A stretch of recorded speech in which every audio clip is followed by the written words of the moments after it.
টাকা রে।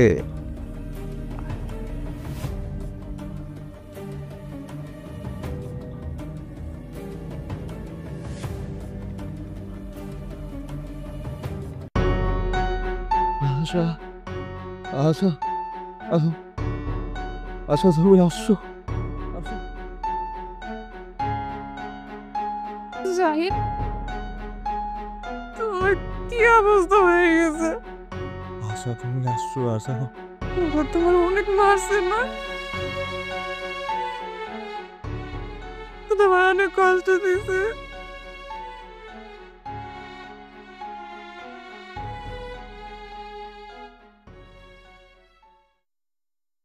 শুনো না, তুমি না কোনো চিন্তা করবে না, বুঝছো? আমি আছি না, আমার উপর ভরসা আছে তো। আমি তোমার খুব শীঘ্রই এই জায়গা থেকে চালাই নিয়ে যাবো। তুমি আশা আমাকে নিয়ে যাবে, আমি আর থাকতে পারতেছি না।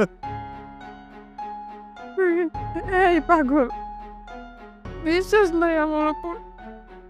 খুব তাড়াতাড়ি নিয়ে যাবো।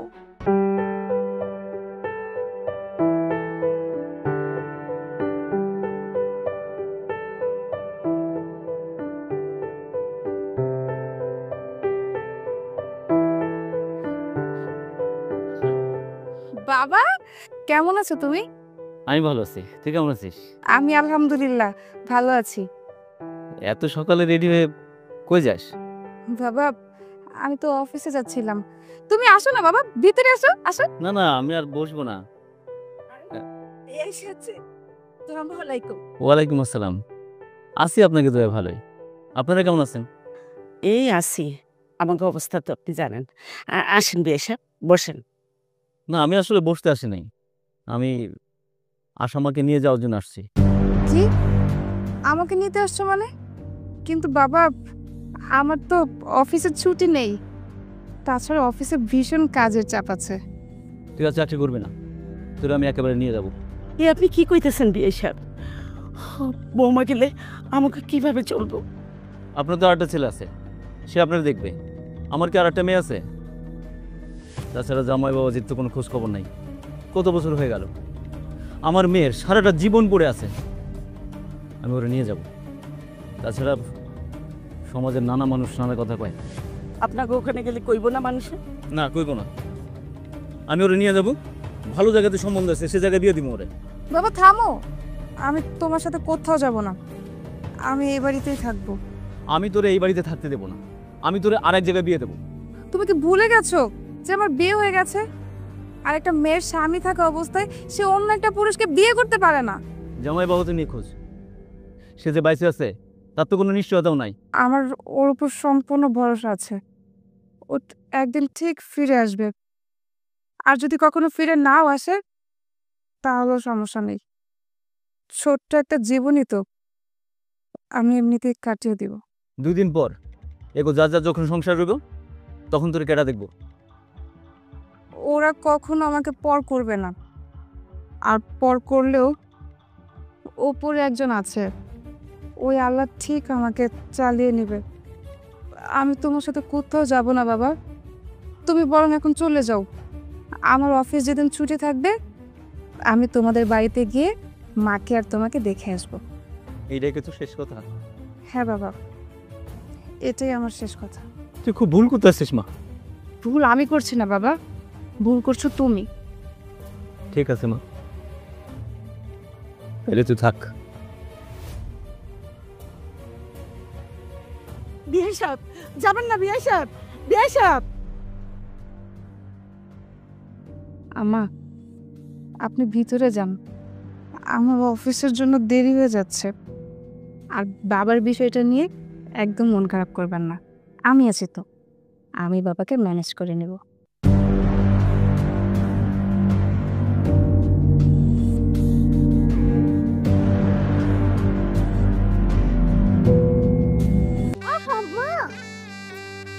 চুলটা জট ছাড়াইতে দিবি তো? কত বেলা হয়ে গেছে, ভাবি এখন পর্যন্ত আসলো না। কই গেছে, কি করতেছে কিচ্ছু বুঝি না। এই তো আসছো, দাও ব্যাগটা আমার হাতে দাও। আজকে এত বেলা হয়ে গেছে, তোমার এত দেরি হইলো কেন?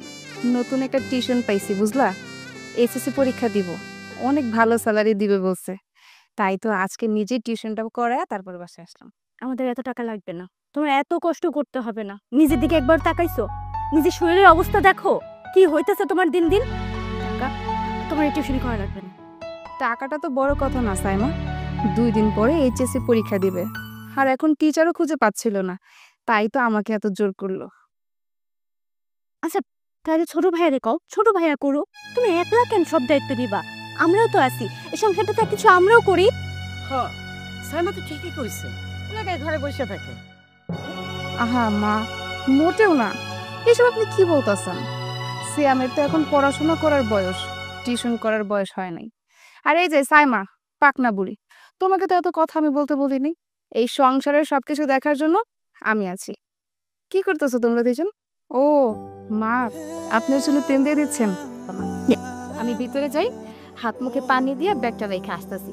আম্মা, আমার চুলে কিন্তু তেল দিয়ে দিতে। হ্যাঁ নাসো দিয়ে দিবি। আচ্ছা। ভাবি কত ভালো, ভাবি আমগুলো কত ভালোবাসে।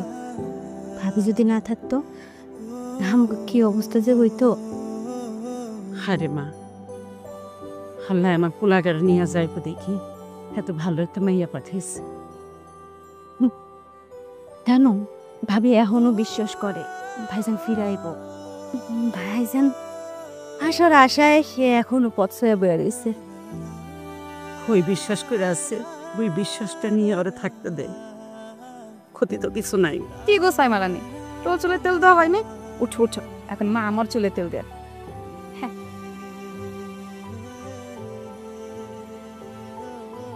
মা, তো ভালো করে তেল দিয়া দেন, জানে আমার ঘুম চলে আসে। আচ্ছা